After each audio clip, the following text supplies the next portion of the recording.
Hands. We use them every day as they connect us to the touch and feel of many activities in life. They grip a steering wheel while driving a car. They clean our bodies after a full day's work. They are the soft touch of a loved one. They are the tools for hard work. They are a vital form of trust in a simple handshake. They are the language of communication in sign. They are a written letter to a pen pal. They are the sound of the strings on a guitar or melodies of a piano composing a classical piece. They are a beautiful painted picture on a canvas. They are used to button our shirts, pull up our pants, and start our day. Our hands have become an essential part of our well-being. But what if you no longer had your hands?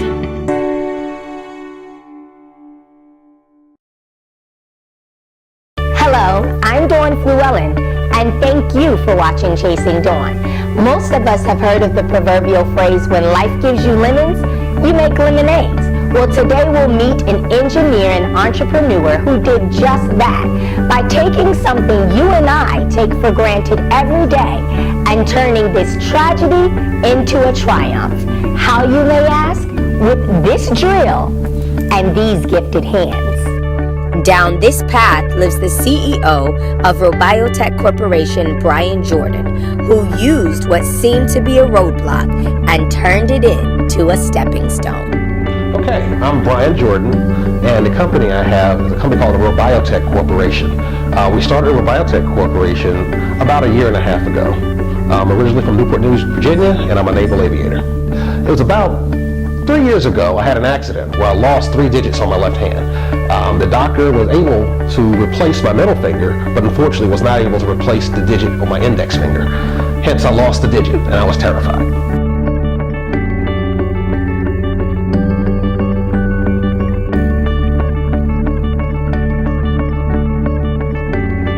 Well, the accident, what happened, my son and I were working in the garage. We were building a boat, and I have an antique saw that belonged to my grandfather, and it had a short. And when I moved it, the saw nicked my hand, and I didn't know what happened until my son pointed out that a couple digits were gone off of my hand. So my son went in, got my older son. They called 911. They helicoptered me to Baltimore to Union Memorial Hospital. As far as hindrances from losing my digit, there were many.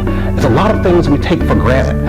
I was ambidextrous. I could use my left and right hand. So I had to learn how to use my right hand for everything. And it was difficult for me because if I wanted to write neater, I used my left hand. So I had to learn to use my right hand to write. And so that was very difficult.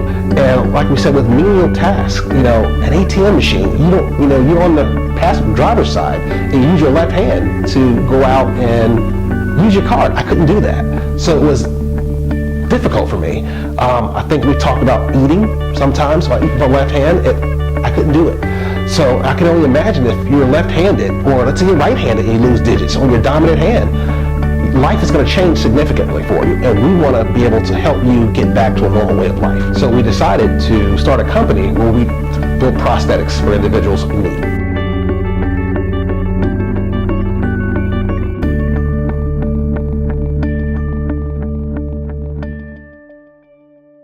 The mission of ROBIOTECH is to give people a sense of normalcy as they would with a normal hand. Most of us are born with 10 digits, and those that, when you lose a digit, you notice a significant change in your life. Little things like buttoning my shirt, going to an ATM and using an ATM card, I couldn't do with the missing digit on my left hand. So I want to give these people full life that God intended for us to have.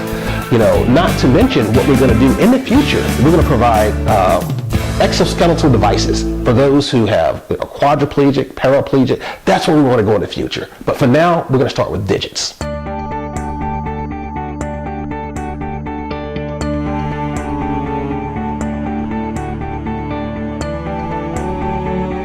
What I did to research that process, I'm an engineer by trade, so I first started online, looked up different prosthetics online, looked at people that needed prosthetics, the different levels of amputations.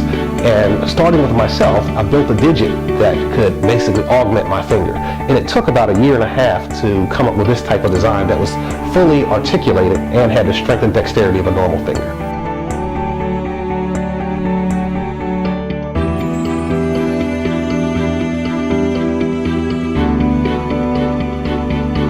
Okay, if someone has an amputation and they need to reach out to me, we put a video online, and we also have a website where we talk about the prosthetic digit I created, and we want to hear from you to determine the level of amputation we have and how we can help you.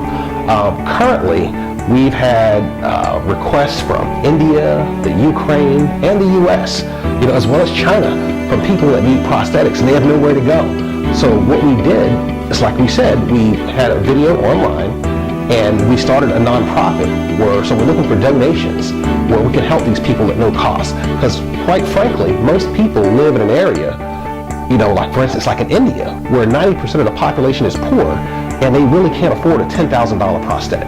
So that's why we want to offer it for free.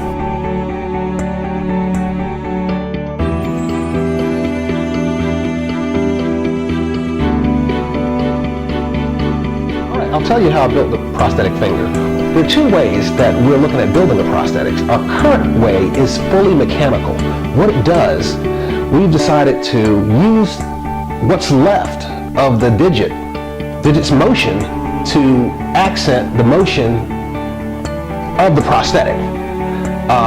So we use a series of wires and attachments to actually make a digit and segments. So the digit actually has three parts. It has an anchor, which anchors to the hand. Then there's a collar that attaches to what's left of the digit. Then there's the actual digit, the part that moves. The anchor is made out of hanger parts, from a clothes hanger. Wow. But the final product won't be made. This is just strictly the prototype. And that may be different for each person. We want a standard design that we can build quickly and make small changes for each person. The changes will be based on the size of the hand, the shape of their hand or digit, and the level of amputation. If the tip of the finger is amputated, we can make something small just to cover the tip.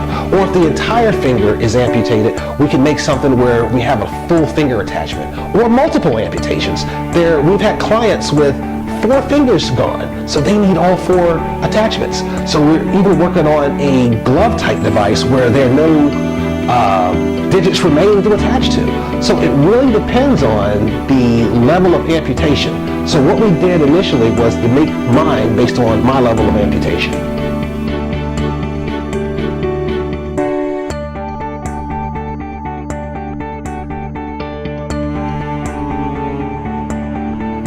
And this is where we want to go with our finger. This is one of the designs our engineer did, where it's actually more streamlined. So we want to get a streamlined design to where the finger is actually fully functional and has low profile. So there's nothing to impact your everyday life. Then on top of that, what we want to do is actually do cosmetic prosthetics as well. So it'll look like any other finger, and you won't notice the difference.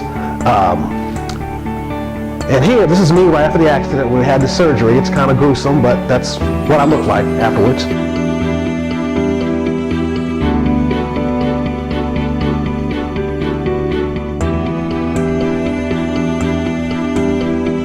And what I tell a lot of our clients is, there are lots of celebrities out there that most people don't realize have prosthetic digits, or, I'm sorry, not have prosthetics, but are missing digits. We talk about Telly Savalas, lost his digit during a grenade accident in World War II. The mayor of Chicago, Rahm Emanuel, is missing his middle finger. Daryl Hannah from Splash, she's missing a middle finger. She lost a well pulley as a kid. Christian Bale is missing the tip of his finger as well. So is Jerry Garcia, the bassist for the Grateful Dead. Matt Perry, Jimmy Doohan, that plays Scotty in Star Trek. He lost a finger in D-Day in World War II. So the list goes on of celebrities and famous people who are actually missing digits. So that's one of the things we're looking at too, is maybe reaching out to some of the celebrities.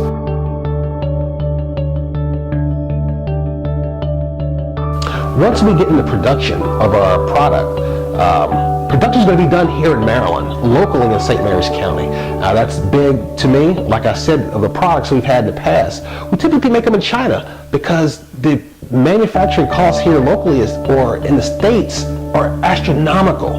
But we want to get away from doing that and making them overseas and making them here, locally, to provide jobs and incentives for other companies to come here in the area. I don't want to be in this just for me, because God has given me the vision to do something like this, and I want to help as many people as possible. As a citizen of the world, as a member of God's family, we should take our talents and want to help the world no matter what our talents are. And I figure He blessed me with this so I can help other people. We're still finalizing the design, getting something that's totally comfortable, totally functional, and we're also looking at something that's cosmetic as well. As we found, there's a difference between boys and girls. Typically younger boys think it's cool to get a prosthetic if they're missing one, because it's something that stands out, makes them different. Whereas girls want to be the same. They don't want to appear different. So we're also working on a functional prosthetic as well as a cosmetic prosthetic. So we're still probably a year away from getting something that's going to be open or for use for the public. Okay, in order to qualify to get a prosthetic finger, the board meets. We have a board of directors where we're going to screen each person that wants a prosthetic. And we want to offer it for free to those who can't. Typically, if they come from India, China, the Ukraine, these people are of modest means. They can't afford a $10,000 prosthetic. And typically, what I've seen, it's on average about $10,000 per digit. And we welcome that mass influx of people. If we can help 10%, that's great. So that's 10% that wouldn't be helped at all if we weren't here. So we welcome that. We want to help as many people as possible. And to also help with that influx, we need funding. The more funding, there are foundations that raise hundreds of millions of dollars. The more money we can get, it's going to go directly to helping those people. So we welcome that. Well, my inspiration for innovative ideas I've always had as a child. I've always looked at better ways of doing things. I've been inventing for 30 years. One of the first products we came out with was the Airzuka. It was a toy that shoots blasts of air that I created as a kid for a science project. Once I got married, my wife saw this idea and said, hey, you should market this. So we marketed it, and it became a worldwide hit. Not a hit into where it's making us millions right now, but it's being sold worldwide. And what we decided to do is take those royalties we're getting from the Airzuka and turn it over to ROBIOTECH and use that funds to help people. When I lost my finger, it was a blessing. From the moment it happened, it was a blessing, because I knew something was going to come of it, and I would help other people in doing that. And there was a little girl in the bed next to me. She was screaming because her hand was all bloody too. It was a hand center. And I said, don't worry about it. You'll be fine. I looked at my finger like that, and she saw a nub, and she was just like, wow, how is this a blessing? I think it's going to help someone else. So whatever happens to you, whether it's positive or negative, you got to look at it. It's all a blessing. Most people look at positive things as a blessing. Oh, I won the lottery. What a blessing. Is it really a blessing, or is that a curse? I lost my finger. Is that a blessing, or is that a curse? It's a blessing. So it's how you look at things and what you do with it. So regardless to whether life has given you a good hand or a bad, both hands work together for your purpose. Brian Jordan's purpose started right here in this garage and is excelling to a production center of hope, innovation, and endless possibilities. I'm Dawn Llewellyn, and thank you for watching Chasing Dawn, where we're pursuing the light in every story. My name is Brian Jordan, and I've made lemonade out of lemons.